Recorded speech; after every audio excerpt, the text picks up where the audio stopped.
काफी सारे जो स्टूडेंट्स होते हैं वो बहुत ही बड़े बड़े गलत डिसीजंस ले लेते हैं। तो इसमें जो ग्रोथ होती है वो काफी ज्यादा रिस्ट्रिक्टेड होती है। के साथ एक ऐसा कोर्स लेके आओ जिसमें आपको काफी सारे इंटरनेशनल स्टूडेंट्स या कनाडा के अंदर करने से डरते हैं। हाँ जी, तो यार सितंबर 2018 जब मैं एज अ स्टूडेंट कनाडा आया था तो मेरे साथ एक और पर्सन सोनू नाम का एज अ स्टूडेंट ही कनाडा आया था, सेम कॉलेज लेकिन डिफरेंट कोर्स के अंदर। और कनाडा आते ही 10-15 दिन के बाद उसको अपनी एक पार्ट टाइम जॉब मिल गई थी एक फास्ट फूड रेस्टोरेंट में, जहाँ पे उसको मिनिमम वेज मिलती थी $14 पर आवर। बढ़िया तरीके से उसने अपनी जॉब की, अपनी पढ़ाई कंप्लीट की, पढ़ाई के बाद पोस्ट ग्रेजुएट वर्क परमिट लिया, फिर किसी तरीके से अपनी PR भी ले ली। लेकिन आज 5.5-6 सालों के बाद वो बहुत ज्यादा रिग्रेट करता है कि मैंने अपने स्टूडेंट टाइम पे, अपने वर्क परमिट वाले टाइम पे कुछ ऐसे डिसीजंस लिए थे, अगर मैंने वो ना लिए होते तो आज के टाइम पे मैं अपनी लाइफ में काफी ज्यादा आगे होता, या फिर जो आज के टाइम पे मैं अचीव कर पा रहा हूं वो 2-3 साल पहले अचीव कर चुका होता। और ऐसा सोनू ही सिर्फ अकेला बनता नहीं है, ऐसे बहुत सारे स्टूडेंट्स हैं जो ऐसी गलतियां करते हैं। तो आज की इस वीडियो में हम कुछ ऐसी चीजों के बारे में बात करेंगे जो आपको एज अ स्टूडेंट नहीं करने हैं, ताकि आपकी हालत सोनू जैसी ना हो जाए। So without wasting any more time उन सारी चीजों के बारे में बात करते हैं। Let's get started with this video. तो बेसिकली जब आप कनाडा आओगे, मान लो कि आप 2 साल का कोई कोर्स लेके आते हो, web development, embedded system, software development, accounts, finance, कुछ भी लेके आते हो, मतलब कोई एक मेन फील्ड आपके कोर्स का, तो जो 2 साल होंगे उसमें हर सेमेस्टर में आपको 5 या 6 कोर्सेज मिलेंगे।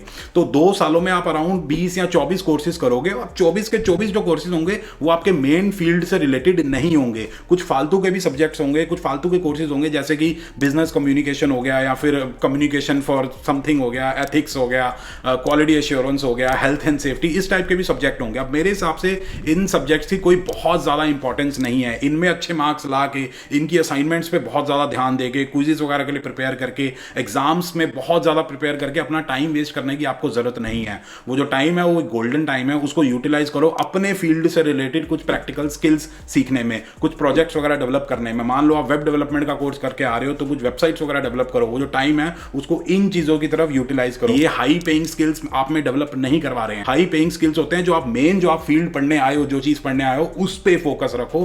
तो ये चीज है, और बढ़िया तरीके से उससे रिलेटेड छोटे छोटे कोर्सेज करो। छोटे छोटे कोर्सेज तो आप कर ही लोगे, बहुत सारे स्टूडेंट्स करते हैं, मैंने भी किए थे। यूडेमी हो गया, स्किलशेयर हो गया, ऐसी काफी सारी वेबसाइट्स हैं जहां पे आपको शॉर्ट टर्म कोर्सेज मिल जाएंगे ऑनलाइन, 5 दिन, 10 दिन, 15 दिन, 20 दिन, 30 दिन, और काफी सस्ते में मिल जाएंगे। कोई $12 का होगा, कोई $20 का होगा, कोई $30 का होगा, मैक्सिमम $50 में आपको बढ़िया बढ़िया कोर्सेज मिल जाएंगे। बहुत ही हाईली क्वालिफाइड लोग उनको पढ़ा रहे होंगे, और उनको जब करोगे तो आप काफी सारी चीजें सीख भी जाओगे। लेकिन प्रॉब्लम यहां आती है, गैप यहां आता है कि अगर उन कोर्सेज से जो भी सर्टिफिकेट आपको मिलेगा उसको आप अपने रिज्यूमे पे डाल दो, या फिर लिंक्डइन पे डाल दो, या फिर बोस्ट करो कि भाई मैंने तो ये कोर्स किया हुआ ऑनलाइन, मेरे पास इसका सर्टिफिकेट है, ये इसका सर्टिफिकेट नंबर है, यार उससे ना कोई ज्यादा फर्क पड़ने नहीं वाला। उसका जीरो इंपैक्ट है अगर आपने जो भी उस कोर्स के अंदर सीखा है उसको प्रैक्टिकली इंप्लीमेंट नहीं किया है। ये नहीं कह रहा कि कोर्सेज करना गलत है, डेफिनेटली कोर्सेज करो, लेकिन उनको किसी तरीके से रियल लाइफ प्रॉब्लम्स के साथ जोड़ने की कोशिश करो, उनका सॉल्यूशंस निकालो, मतलब प्रैक्टिकल स्किल्स सीखने की कोशिश करो। तो ये मैं शॉर्ट में कहना चाहता हूं। तो बेसिकली जब हम एज स्टूडेंट आते हैं तो हमें कहीं ना कहीं किसी ना किसी तरीके से पार्ट टाइम जॉब मिल जाती है, गैस स्टेशन पे, रेस्टोरेंट पे, या फिर किसी रिटेल स्टोर के अंदर।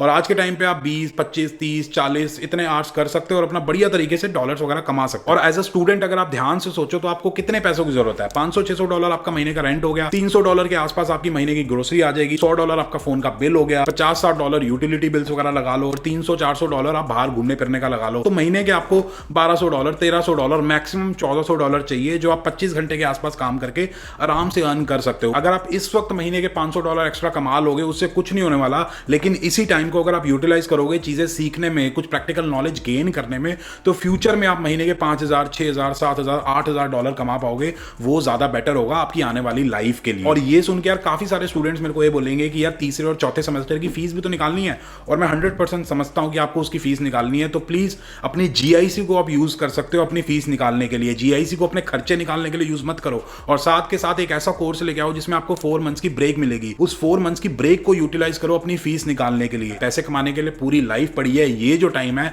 ये है आपको अपने आगे आने वाली लाइफ के लिए प्रिपेयर करने के लिए। तो प्लीज इस चीज के बारे में ध्यान से सोचो, समझने की कोशिश करो मैं क्या कहना चाह रहा हूं, और फिर आपको समझ आएगा कि अच्छा ये हिसाब किताब है। और काफी सारे लोग अपनी पार्ट टाइम जॉब पे वो मैनेजर बनने वाले ट्रैप में फंस जाते हैं। तो जब आप कनाडा आओगे तो डेफिनेटली आपको अपनी पार्ट टाइम जॉब पे कोई ना कोई अपॉर्चुनिटी जरूर मिलेगी कि मैनेजर बन जाओ, टीम लीड बन जाओ, या फिर किसी ना किसी टाइप के सुपरवाइजर बन जाओ। और उस टाइम पे आपको ये सारी चीजें काफी ल्यूक्रेटिव लगेंगी, क्योंकि ये तो टियर 0 कैटेगरी वाली जॉब होती है, तो इससे आपके PR मिलने के चांसेस काफी ज्यादा इंक्रीज हो जाते हैं।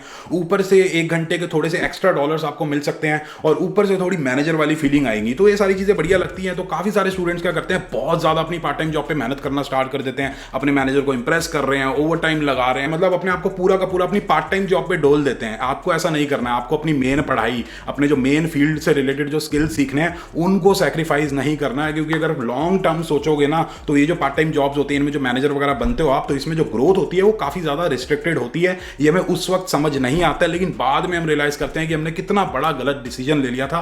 और ऊपर से इन जॉब्स के अंदर जो वर्क लाइफ बैलेंस होता है वो भी बहुत ही बेकार होता है। तो प्लीज आपका जो एक्चुअल फील्ड है उसमें जो आपको स्किल्स डेवलप करना है उस पर अपना मेन फोकस रखो। पार्ट टाइम जॉब को पार्ट टाइम जॉब ही समझो कि उससे मेरी थोड़ी बहुत कमाई हो रही है, जिससे मेरा रेंट निकल जाएगा, एक्सपेंसेस वगैरह निकल जाएंगे। क्योंकि इस ट्रैप में अगर आप फंस जाते हो ना तो बाद में इससे निकलना बहुत ज्यादा मुश्किल हो जाता है। क्योंकि स्टूडेंट टाइम पे तो हमने कोई स्किल्स वगैरह गेन नहीं किए, और बाद में सारी चीजें करना, स्किल्स गेन करना, फिर फुल टाइम जॉब से निकलना, करियर चेंज करना बहुत मुश्किल हो जाता है। अगर मान लेते हैं कि आपने अपने स्टूडेंट टाइम पे कनाडा के अंदर बहुत मेहनत की, छोटे मोटे कोर्सेज किए, उनको प्रैक्टिकली इंप्लीमेंट भी किया, काफी सारे स्किल्स वगैरह डेवलप किए, और उसकी वजह से पढ़ाई कंप्लीट होने के बाद आपको अपने फील्ड में जॉब मिल जाती है और आपकी एनुअल सैलरी है $70,000, जो कि एक ठीक ठाक सैलरी है, बहुत ज्यादा भी नहीं है लेकिन बहुत कम भी नहीं है।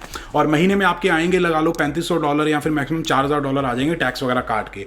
अब काफी सारे स्टूडेंट्स गलती ये करते हैं कि उस चीज में वो कंफर्टेबल हो जाते हैं कि चलो भाई $4000 महीने के आ रहे हैं, $1000 मेरा घर का खर्चा हो गया, उसके ऊपर से घूमने फिरने का $500 खर्चा हो गया, मतलब टोटल मेरा महीने का $2000 का खर्चा हो जाता है। $2000 मेरे महीने के बच जाते हैं, उसमें से 300-400 मैं अपने पेरेंट्स को भेज देता हूं, फिर भी मेरे $1500 सेव हो जाते हैं। तो हमें लगता है भाई साहब पता नहीं कितना ही पैसा सेव हो रहा है। आप फ्यूचर के बारे में या फिर लॉन्ग टर्म नहीं सोचते। अगर महीने के अगर आप $1500 सेव कर रहे हो तो एक साल में आपके $18000 ही सेव होंगे। तो एक डिसेंट से घर की डाउन पेमेंट इकट्ठी करने में आपको पता नहीं कितने 4-5 साल लग जाएंगे। और हमेशा ऐसा नहीं होता, आइडियल केस हो गया कि भैया $18000 सेव हो ही जाएंगे। हो सकता है कि किसी साल में 15 हो, किसी में 12 हो, क्योंकि जरूरत पड़ सकती है, इंडिया ट्रैवल करना पड़ सकता है, कुछ भी हो सकता है ना। तो हम कंफर्टेबल हो जाते हैं कि 9 बजे हमारी जॉब शुरू हो रही है, 5-5:30 बजे खत्म हो जाती है, उसके बाद हम टीवी देखेंगे, सो जाएंगे, गेम वगैरह खेलेंगे, खाना पीना करेंगे और ये एंजॉय करेंगे। नहीं, वो जो 5 बजे के बाद का टाइम है ना, उस वक्त आपको मेहनत करनी है और ज्यादा, अपनी जॉब से ज्यादा कोई ना कोई साइड हसल पकड़ो, उबर, यूट्यूब, फ्रीलांस कर लिया, कुछ ना कुछ कर लिया जिससे आपकी कोई ना कोई इनकम जनरेट हो। और मेरे हिसाब से तो इतनी इनकम जनरेट होनी चाहिए कि आप अपना सारा का सारा खर्चा निकाल लो, रेंट, ग्रोसरी, जितने भी यूटिलिटी बिल्स है, खाने पीने का खर्चा, सारा उसी से निकाल लो,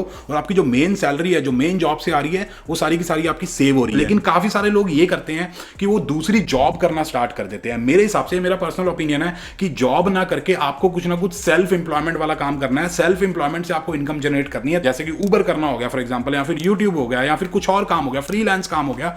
उस केस में आप जितने भी खर्चे करोगे, एक्सपेंसेस करोगे, वो इनकम जनरेट करने के लिए, तो आप उन एक्सपेंसेस को दिखा के अपना टैक्स सेव कर सकते हो। तो प्लीज इसके बारे में भी थोड़ा सा सोचो। अब यार एक और चीज जो काफी सारे इंटरनेशनल स्टूडेंट्स या कनाडा के अंदर करने से डरते हैं, मतलब वो डेफिनेटली करनी चाहिए। इनफैक्ट मैं भी जब अपना स्टूडेंट टाइम मेरा कंप्लीट हुआ तो मैं करने से डर रहा था, लेकिन मेरे एक रिलेटिव ने मेरे को हौसला दिया कि नहीं करो, तो उसके बाद मैंने किया और मेरे को काफ़ी ज़्यादा फायदा हुआ। वो है नेगोशिएशन। तो बेसिकली जब आपकी पढ़ाई कंप्लीट होने के बाद आपको अपने फील्ड में या फिर किसी भी टाइप की जॉब मिलती है, तो काफ़ी सारे स्टूडेंट्स डर के मारे नेगोशिएट नहीं करते कि भी हमारा ऑफर लेटर ले लेंगे, उसको रिवोक कर देंगे, या फिर हमें जॉब नहीं देंगे, या फिर किसी और को जॉब दे देंगे, कुछ ना कुछ प्रॉब्लम हो जाएगी।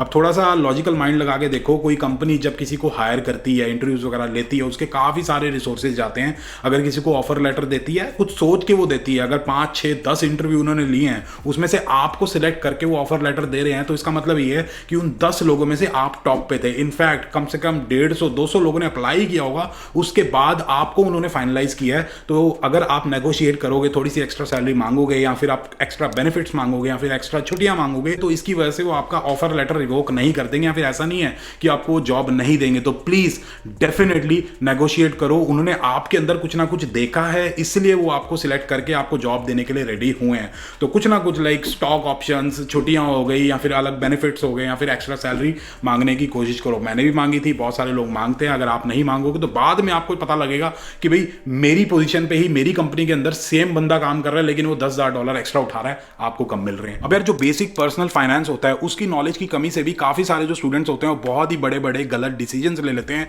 जिनकी रियलाइजेशन उनको उस वक्त नहीं होती जब वो ले रहे होते हैं। बाद में उनको समझ आता है कि यार हमने स्टूडेंट टाइम पे क्या कर दिया था, काश ये ना किया होता तो अब लाइफ थोड़ी सी बेटर होती, या फिर चीजें करना थोड़ा सा आसान होता है। छोटा सा एग्जांपल है आपका क्रेडिट कार्ड। काफी सारे लोगों को ये नहीं पता होता कि क्रेडिट कार्ड किस तरीके से यूज करना है। आपका जो क्रेडिट स्कोर है वो बहुत बड़ा रोल प्ले करेगा फ्यूचर के अंदर। तो किस तरीके से बढ़ता है, किस तरीके से कम होता है, किस तरीके से उसको मेंटेन करना है। साथ के साथ यहाँ कनाडा के अंदर अलग अलग तरीके के रजिस्टर्ड अकाउंट्स होते हैं, जैसे कि TFSA हो गया, RRSP हो गया, FHSA हो गया। इनको किस तरीके से यूटिलाइज करना है, कितने पैसे डालने हैं, कब इनमें से पैसे निकालने हैं, इसके बारे में नहीं नॉलेज होती है। यार देखो, अगर आप 20-22 साल के हो, फ्यूचर में आपको इसकी जरूरत पड़ने वाली है, अभी से इसके बारे में रिसर्च करना शुरू करते हो, क्योंकि यू आर द वन जिसको ये सारी चीजें मेंटेन करके रखनी पड़ेगी। बाहर से कोई नहीं आएगा आपको बताने के लिए, या फिर आपको बाहर बहुत सारे पैसे देने पड़ेंगे। अगर खुद से चीजें करना चाहते हो तो प्लीज उसके बारे में सीखना शुरू कर दो। बाकी मैंने इनके ऊपर दोनों के ऊपर एक वीडियो बना रखी है, दोनों वीडियो आप जाके चेकआउट कर सकते हो। बाकी अगर आप लोगों को ये छोटी सी वीडियो पसंद आई तो please like, share and subscribe, and as always stay healthy and keep hustling.